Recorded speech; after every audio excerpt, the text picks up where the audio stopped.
Hello, this is Andrea Hendricks, your host of Ignite, a podcast series by Authentico. I am CEO and managing partner of Authentico. Authentico is a full-service multicultural connections, HR, and inclusion agency.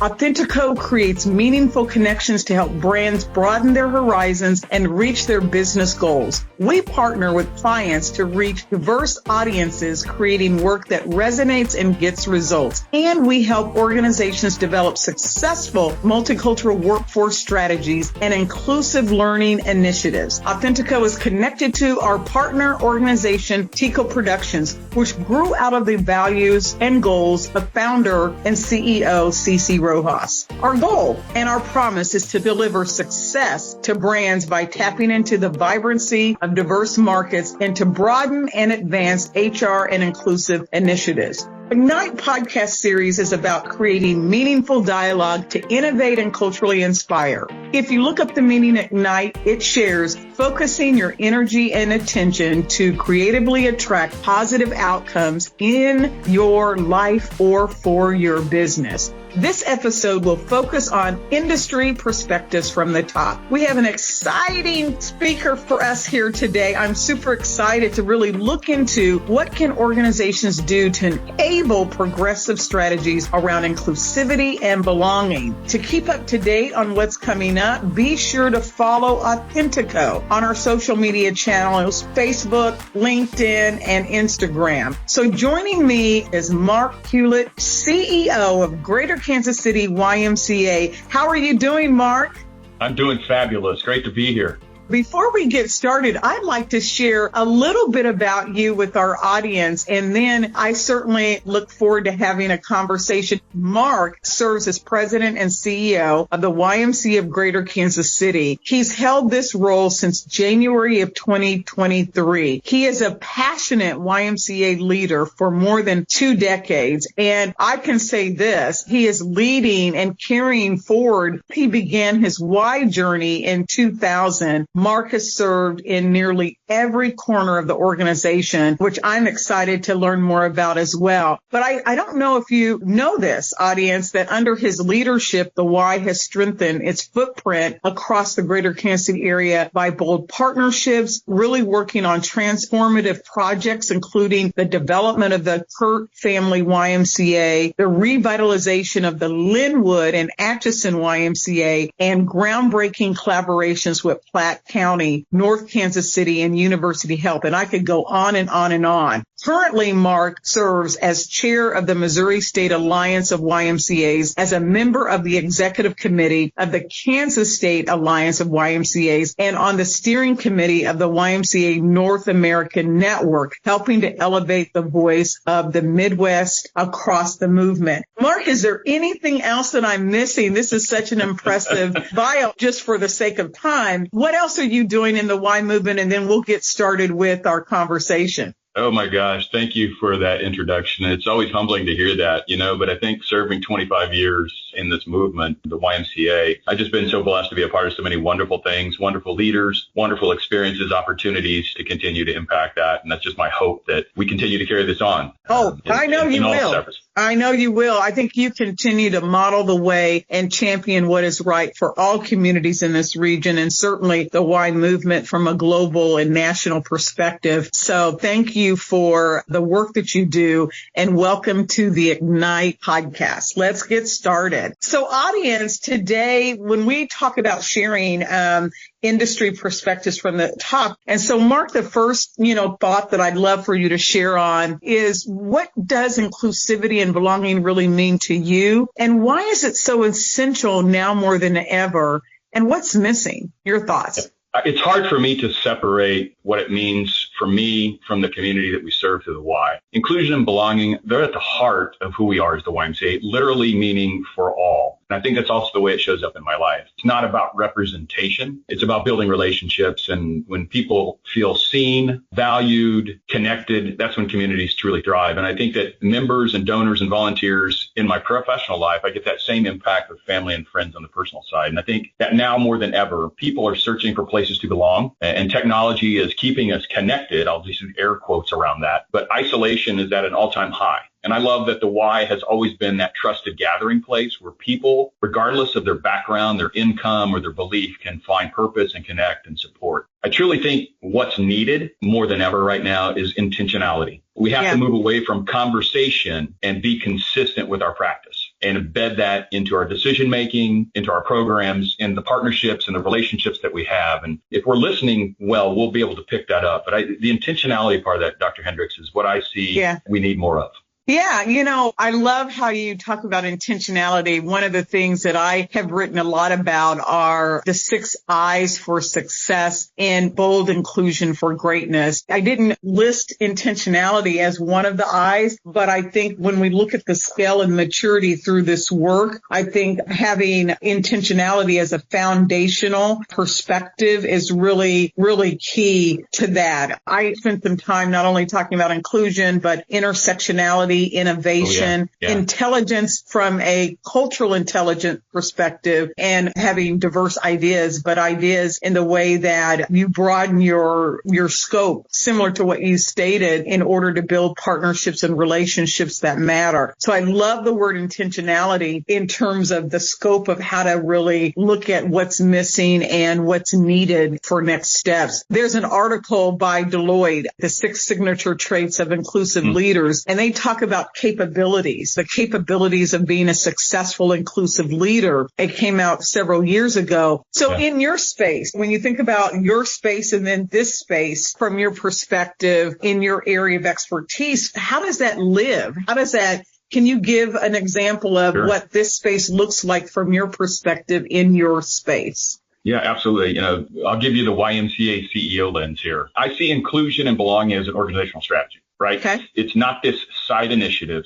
It's embedded in everything we do. And it's in the mission statement. It's in leadership development, how we continue to work through the talent pipeline, recruiting, retention, rewarding, right? I think it's part of our board composition and how we define success. And so when you take belonging and operationalize it, and when it's built into how we recruit, retain, and we partner and we lead, it becomes the culture, not the campaign, right? The goal of the YMCA of Greater Kansas City is to make belonging measurable, not just meaningful. That's part of what's happening right now as we finish up our strategic direction, our strategic planning. How do we measure belonging and not just talk about it, but show it? Mm-hmm.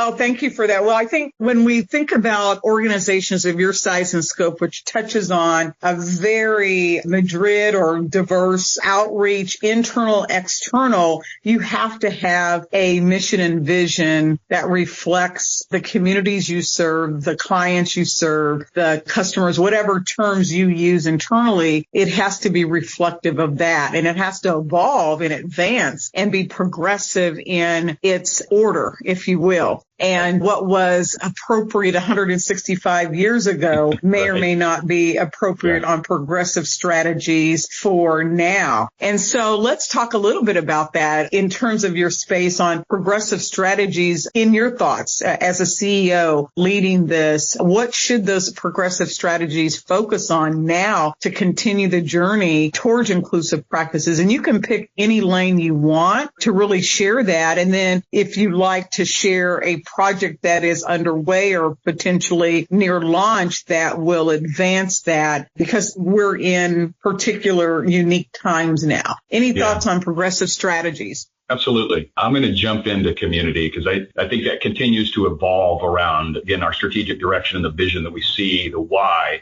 as the center of community. And the vision is built around how do we continue to convene connections and bringing people together and partners together to work on the multitude of things that we do, right? We are trying to tackle health, inequities, social challenges collectively, and inclusion becomes very visible, I believe, as you step into our programs, into our centers, as you get to meet our boards, as you see the work that we're doing. And I've got 2 examples for you how the center community and these progressive strategies that are happening, and some of them have transitioned over time. While, 75 to 100 years ago, we began safety of raw water and swim lessons. And that initiative was truly just teaching kids how to swim, right? Mm-hmm. But suddenly it's become this statement about equity. And over the last 10 to 12 years, we are literally breaking down barriers that have existed for generations and making sure that every child, regardless of the zip code they live in, the color of their skin, their access, we're providing them life-saving skills around water. That's inclusion in action. Then you take another look at one of our programs, our Challenger Adaptive Sports Program, which creates these adaptive leagues for kids and adults, not just kids, but adults as well with disabilities. And it's just not about the competition. It's about connecting them, and it's about giving everyone a chance, because everyone deserves a chance to experience teamwork and joy and fun and belonging. And these programs, they continue to remind us that inclusion happens when we, again, I'll go back to the word we used before, intentionally design places and spaces and programs where people truly feel like they matter.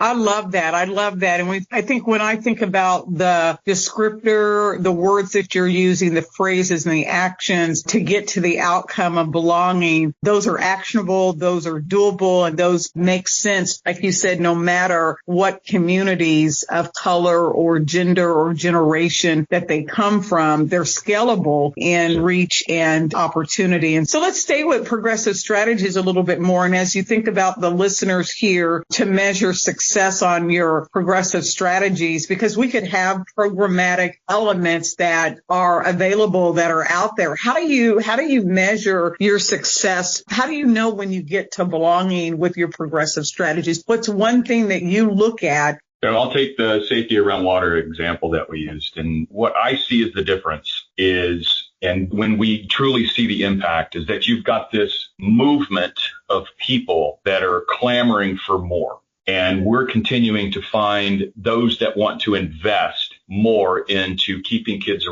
safe around water. Initially, this whole swim lesson thing, you paid for swim lessons, you took them. And now it has flipped to be able to be an inclusive program where we provide these programs for free because we're out in the community raising funds. And when the community is responding like the way they are, and we're teaching, over 1,500 kids a year in Black and brown communities that didn't have access, it's working because people are investing to give kids an opportunity, regardless of where they live, regardless of what their background is, and giving them an opportunity to be safe around the water. And it's more than just not drowning. It's creating confidence when you've been able to be around the water and can get in and get out without having, a life issue. It's creating opportunities that connect you to other people who are going through the same struggles you are, even at the age of 5 or 7. Those relationships matter, and you feel this movement of response from the community. That's when I know it's happening, and the community continues to invest in that. Challenger is another. When it began as a little program for kids who couldn't, because of their disabilities, their walkers and their wheelchairs, couldn't get through the grass at a baseball field. But the community responds when you develop the program and show if we can find a place in a space, if we can create a venue for kids to be able to get on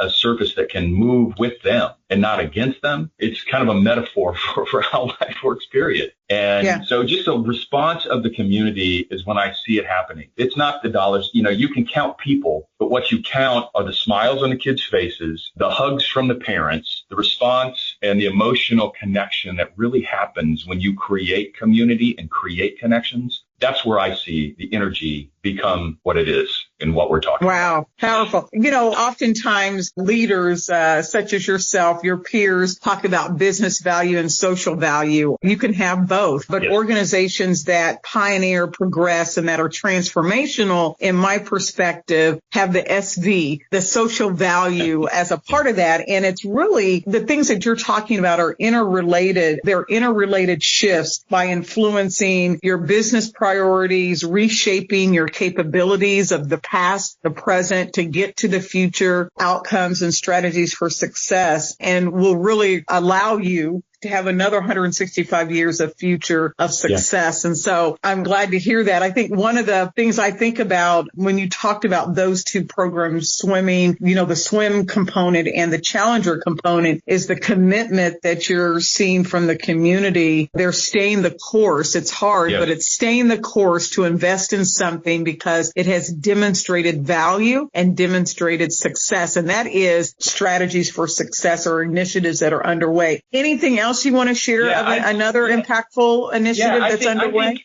I think it's not necessarily what we call a program, but the YMCA was founded, and we'll go back 165 years ago, especially here in Kansas City. It was founded with volunteers, right? And I think volunteerism is a program, and it is something that we have lived on. And in fact, the YMCA of Greater Kansas City didn't have its first paid employee until 32 years into the organization. And so until 1892, the first paid employee. So it's built on volunteers, the volunteer programs, and both of these programs that we just talked about, we can't do it without the volunteers because you can't staff it to the level of impact. And when you see the volunteer turnout and the investment for people that want to give their time and their space to make a difference, that's what we live and breathe on at the Y. In all of our programs, there's opportunities for that volunteerism to take hold and help elevate the program to that next level.